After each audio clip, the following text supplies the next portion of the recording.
നിങ്ങളുടെ ഇഷ്ട പരമ്പരകൾ എക്സ്ക്ലൂസീവായി സൺ നെക്സ്റ്റ് ആപ്പിലൂടെ തികച്ചും ഫ്രീ ആയി ഇപ്പോഴേ ആപ്പ് ഡൗൺലോഡ് ചെയ്യൂ. മാഡം, ഒരു കൊറിയർ ഉണ്ട്. ഈ വാസുദേവ് അച്ഛന് ഇവിടെ ഒരു സൈൻ ചെയ്യണേ.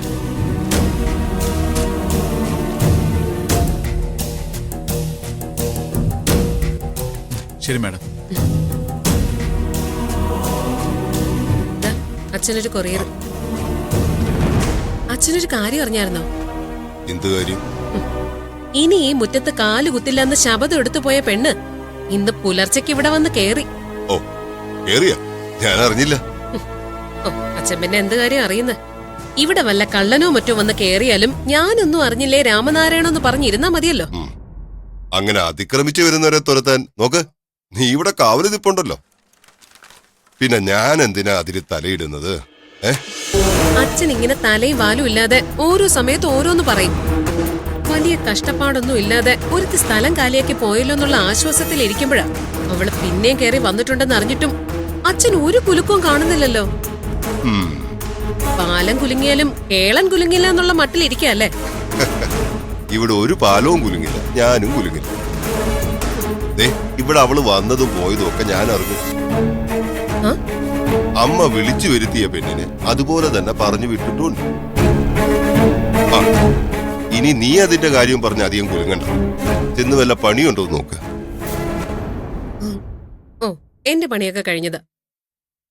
അച്ഛനെ ഈ പത്രം ഒന്നുകൂടെ വായിച്ചു തീർക്കാൻ നോക്ക്.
നീ എന്താണ് ഇങ്ങനെ വിഷാദമോഹനായിട്ടിരിക്കുന്നത്?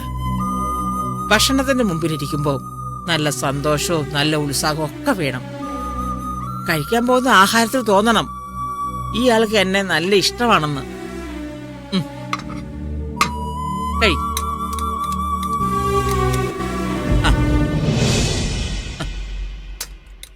ഈയിടെയായിട്ടേ നീ വല്ലാതെ ക്ഷീണിച്ചു വരികയാണേ. നല്ല പോലെ ആഹാരം കഴിച്ച് ആരോഗ്യമൊക്കെ ശ്രദ്ധിച്ച് പരിപാലിക്കണം. ആ കാര്യങ്ങൾ ശ്രദ്ധിക്കാൻ ഒരാളെന്നും കൂടെ വേണം. നന്ദൂട്ട, പ്രശ്നങ്ങളുടെ നടുക്കടലിൽ കിടന്ന് നട്ടം തിരിയാണ് പാവം ശരണ്യ. അവളുടെ സ്ഥാനത്ത് നിന്ന് ചിന്തിച്ചാലേ ആ മനസ്സിലെ തീ എന്താണെന്ന് മനസ്സിലാകൂ. സ്വന്തം അമ്മ ജയിലിനുള്ളിൽ കഴിയുമ്പോ ഒരു മകൾക്ക് എങ്ങനെയാടാ സ്വസ്ഥതയോടെ ഇരിക്കാൻ കഴിയുക? വെറുതെ ഒന്നുമല്ലല്ലോ അവരഴിക്കുള്ളിലായത്. നന്ദിനിക്കൊരു കയ്യബദ്ധം പറ്റിപ്പോയി. ആർക്കും എപ്പോ വേണമെങ്കിലും സംഭവിക്കാവുന്ന കാര്യങ്ങളാ ഇതൊക്കെ. മുത്തശ്ശി അതിനെ ഇത്ര നിസ്സാരമായിട്ട് ന്യായീകരിക്കൊന്നും വേണ്ട. ഒരാളെ കൊന്ന് കത്തിച്ച് ചാമ്പലാക്കുന്നതാണോ കയ്യബദ്ധം? കുറ്റാന്വേഷണ കഥകളിൽ പോലും കാണില്ല ഇതുപോലെയുള്ള കുറ്റകൃത്യം. കത്തിച്ച് ചാമ്പലാക്കിയത് ആരാണെന്ന് പോലീസിന് പോലും ഒരു പിടിയുമില്ല. പിന്നെ നീ എങ്ങനെയാ അറിഞ്ഞത് അവർ കത്തിച്ച കാര്യം? നീ കണ്ടോ? ഏത് കാര്യവും നേരിട്ട് കണ്ടുകൊള്ളണമെന്നില്ല. എല്ലാം കൂടി കൂട്ടി വായിക്കുമ്പോ ഊഹിക്കാലോ. എടാ, നന്ദിത കൊന്നു എന്ന് പറയുന്നത് പോലും ശരിയല്ല. ആത്മരക്ഷയ്ക്ക് വേണ്ടി പ്രതിരോധിച്ചപ്പോ ഒരുത്തൻ മരിച്ചു എന്നാണ് പറയേണ്ടത്. സമ്മതിച്ചു.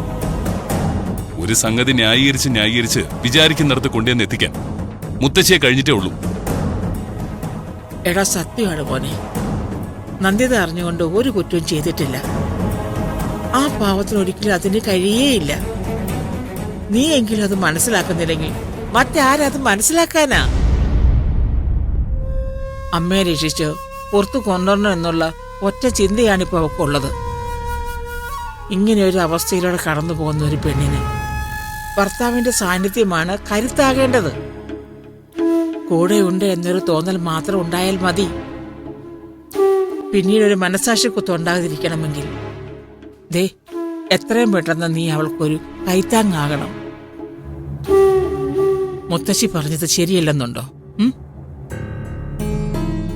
ഞാൻ പറഞ്ഞത് പാലിക്കാൻ പറ്റുമോ ഇല്ലയെന്നോ ദേ നീ എന്റെ മുഖത്ത് നോക്കി പറ. ആലോചിക്കാൻ അല്പസമയം വേണം. എത്ര സമയം വേണം?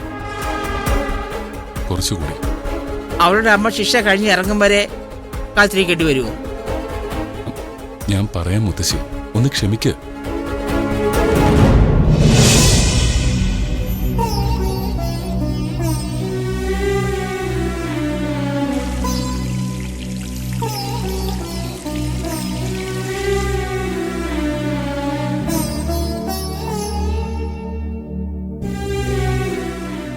മോനെ നന്ദ, എന്താ മുത്തശ്ശി?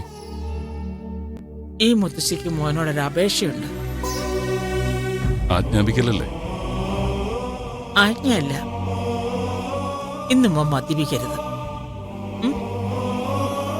ഇല്ല മുത്തശ്ശി, പ്രോമിസ്. ബൈ.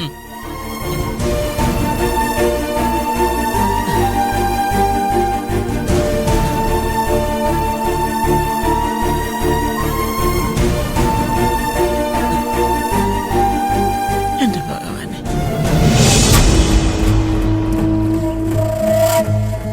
ആ ശരണ്യ, കേസ് മൊത്തം സങ്കീർണമായി കിടക്കുക. പോലീസിന്റെ ഭാഗത്തു നിന്ന് അനാസ്ഥയല്ല, അത്യുത്സാഹമാണ് കാണാൻ കഴിയുന്നത്. ആ ഉത്സാഹം പ്രതിക്ക് എങ്ങനെ ജാമ്യം കിട്ടാതാക്കാം എന്ന കാര്യത്തിലാണെന്ന് മാത്രം. ഒരു പ്രതികാര ബുദ്ധിയോടെയാ പോലീസിന്റെ പെരുമാറ്റം. SIയുടെ കാര്യം നമുക്കെല്ലാവർക്കും അറിയാമല്ലോ. CIയുടെ ഭാഗത്തുനിന്ന് അനുകൂലമായ സമീപനം ഞാൻ പ്രതീക്ഷിച്ചിരുന്നു. പോലീസിന്റെ ഭാഗത്തുനിന്ന് എന്തെങ്കിലും ആനുകൂല്യം പ്രതീക്ഷിച്ചുകൊണ്ടിരുന്നാൽ കേസിന്റെ കാര്യം നമ്മൾ പ്രതീക്ഷിക്കുന്നിടത്തൊന്നും എത്തില്ല. പ്രതിയെ ജാമ്യത്തിൽ വിട്ടാൽ അത് ഈ സമൂഹത്തിന് അതിഭയങ്കരമായ ഭീഷണിയായിരിക്കുമെന്നും സ്ഥായിയായ കുറ്റവാസനയുള്ള ആളാണ് പ്രതിയെന്നുമൊക്കെയാ പോലീസ് FIR എഴുതി പിടിപ്പിച്ചിരിക്കുന്നത്. എങ്ങനെയുണ്ട് അവർക്ക് പ്രതിയോടുള്ള സഹാനുഭൂതി? ഡിഫെൻഡ് ചെയ്യാനുള്ള പോയിന്റുകൾ നമ്മുടെ കയ്യിലുണ്ടല്ലോ സർ. എവിടെ? കോടതിക്ക് മുമ്പിലെത്തുമ്പോൾ നമ്മൾ വിചാരിക്കുന്ന ബലമൊന്നും ആ പോയിന്റുകൾക്കുണ്ടാവില്ല. എന്തായാലും പോലീസ് ഉത്സാഹിച്ച് കുറ്റപത്രം സമർപ്പിക്കാതെ ജാമ്യത്തെക്കുറിച്ച് ചിന്തിച്ചിട്ട് കാര്യമില്ല. ഇപ്പോഴത്തെ നില വെച്ച് നോക്കുകയാണെങ്കിൽ 90 ദിവസം വരെ നന്ദിതയ്ക്ക് ജാമ്യം കിട്ടാൻ ചാൻസ് ഇല്ല.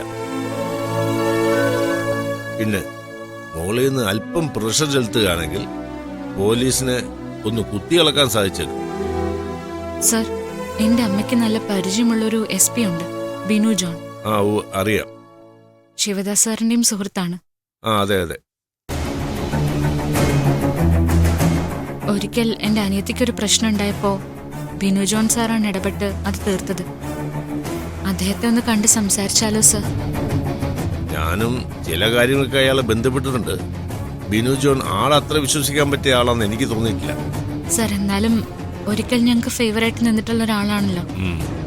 ശിവദാസിന് വേണ്ടി അയാൾ എന്തെങ്കിലും സഹായം ചെയ്തിട്ടുണ്ടെങ്കിൽ അത് മറ്റെന്തെങ്കിലും മനസ്സിൽ കണ്ടിട്ടാവും. ഓരോരുത്തർക്കും ഓരോതരം പോളിസിയാണല്ലോ, നമ്മളത് നോക്കണ്ടേ? എന്നാലും ഒന്ന് ട്രൈ ചെയ്ത് നോക്കുന്നതിൽ തെറ്റില്ലല്ലോ സർ. ഒരു തെറ്റുമില്ല, നമ്മൾ എല്ലാ വഴിയും നോക്കണമല്ലോ. എങ്ങനെ, ശിവദാസനും കൂട്ടിയാണോ അയാളെ കാണാൻ പോകുന്നത്? ശിവദാസ് സാർ സ്ഥലത്തില്ല. ശരി, നിങ്ങളെ അയാൾക്ക് മുൻപരിചയമുള്ള സ്ഥിതിക്ക് ശരണ്യ അയാളെപ്പോയി ഒന്ന് കണ്ട് സംസാരിക്കും. ഒരുപക്ഷെ എന്തെങ്കിലും ആനുകൂല്യം കിട്ടിയേക്കും.